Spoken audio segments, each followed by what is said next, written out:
Hello beer lovers, today on The Lazy Homebrewer, we're going to talk about American Ambers.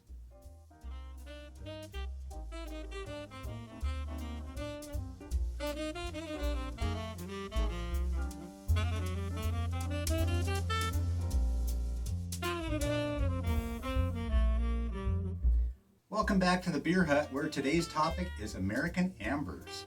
We're going to talk a little bit about the style. Then I'm going to do a tasting with some of the currently available commercial amber ales and see if I can draw a little inspiration for coming up with my own extract recipe. Then we're going to check out my take on an American Amber. So let's get started. American Amber ales really are the cornerstone of the craft beer movement.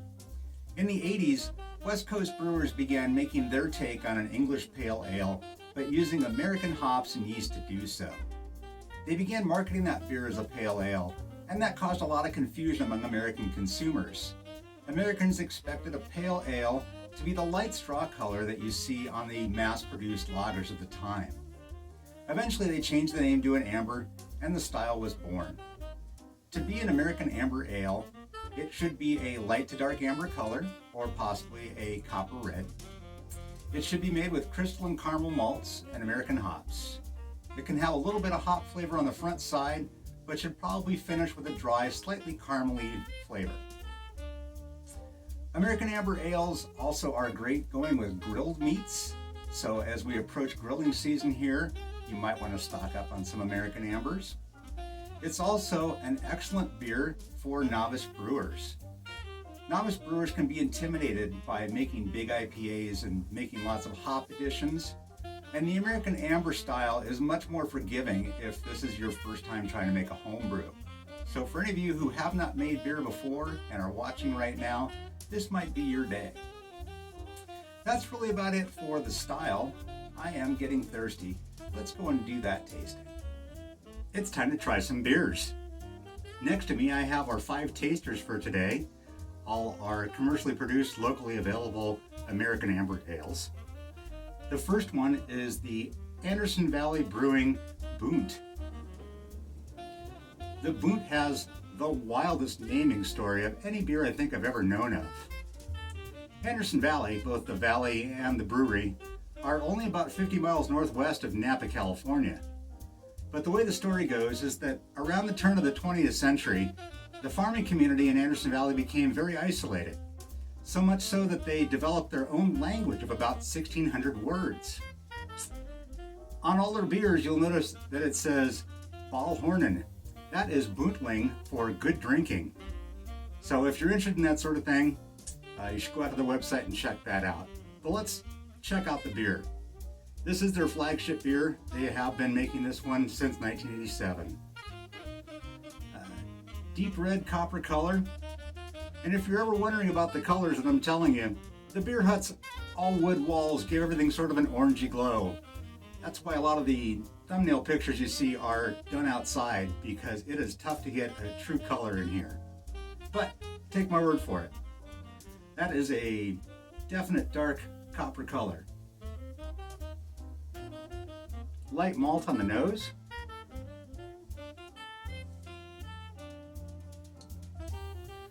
A little bit of hoppy spice on the front.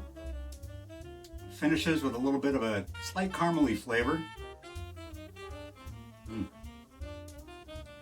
Very well balanced beer, good body on that. Definitely a strong contestant for what I'm making today. This brings us to our second beer, the North Coast Red Seal.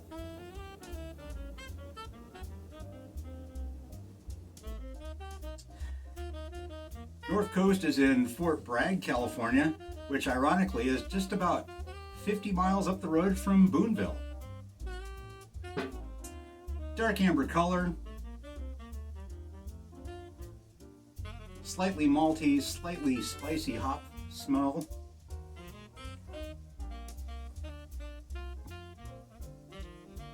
Some definite grassy hop flavor on the front. A little more bitter than the Anderson Valley for sure. A little more hop forward than I think I'm looking for. Still a fine beer, but a a little more hop than I would expect from the style. Okay, our third beer is the New Belgian Fat Tire. Fat Tire also has an interesting origin story. The way the story goes is that one of the co-founders of New Belgium did a bicycle tour through Northern Europe sometime in the 80s, and he got a lot of strange looks from the locals who were not used to seeing American off-road bikes with the big tires on them. So the tires on this bike were the inspiration for the name of the beer, and the beers that he tried touring Northern Europe were the inspiration for the recipe. This started out as a homebrewer's basement brew, so any of you who think that you are just wasting your time out there, you never know. They also use a house yeast, but it is really Belgian in origin, so it's going to have some of the fruity esters that we might not expect from the other American ambers. Very mild aroma.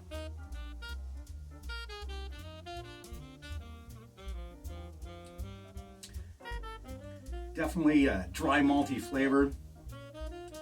Very slightly caramely. A little more biscuity than I would have actually expected, but the style really allows for a lot of different flavors.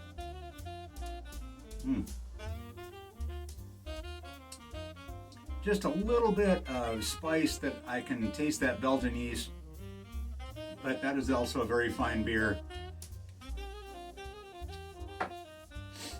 Okay, this brings us to our fourth taster today, which is the Alaskan Amber. Alaskan Brewing is in Juneau, Alaska, and their amber actually comes from a pre-prohibition recipe from another Juneau brewery that existed before the turn of 20th century.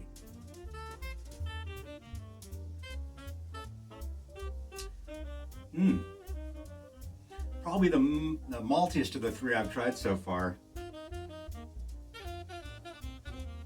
Really no hop flavor. Well, I'm sorry, I take that back. I do get a little bit of hop flavor, but it definitely has a dry malty finish. Dark amber color. That is a very fine beer. They have been brewing this since they started back in the mid 80s. All of these beers, in fact, are some of the oldest craft brewed beers. Another very fine one. Okay. This brings us to our fifth and final taster of the day, which is the Abita Amber Lager. So, yeah, I bought a lager. It was an accident. Abita is in the New Orleans area, and they also have been making this beer since the 80s. Another one of the early craft beer brewers. Let's check that one out. It does have a slight lager smell and a little bit of malt. Good amber color.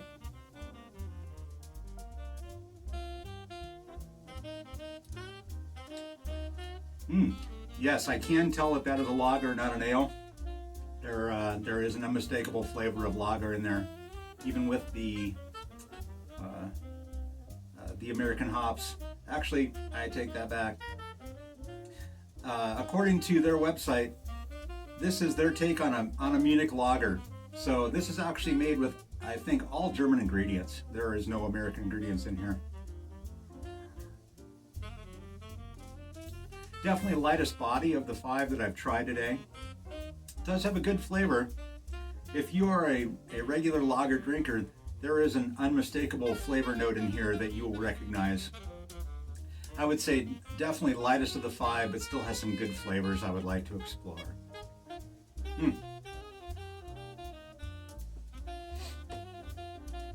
So,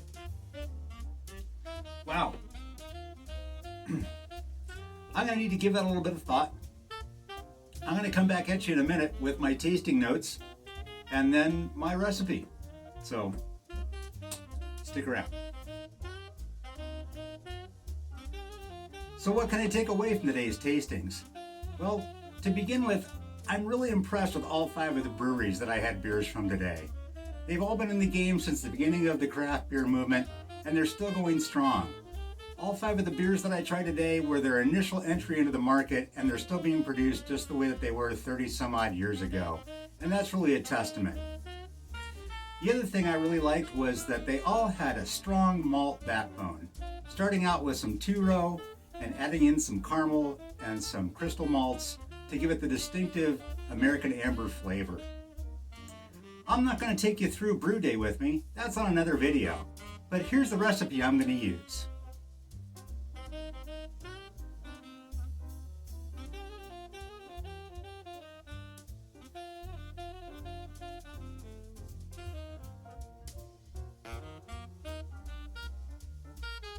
So there it is, my take on an American Amber Ale. Let's check it out.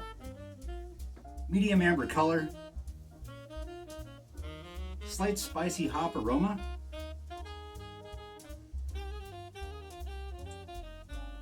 a little bit of spicy hop on the front, dry caramely malt on the back. This is exactly what I was trying for. I've made ambers before. This was a totally new recipe for me and I couldn't be happier with it. Again, if you are a novice brewer looking to make your first homebrew, this may be your recipe. That's about it from the Beer Hut for this time. Until we see you again, this is the Lazy Homebrewer saying, brew what you like and like what you brew.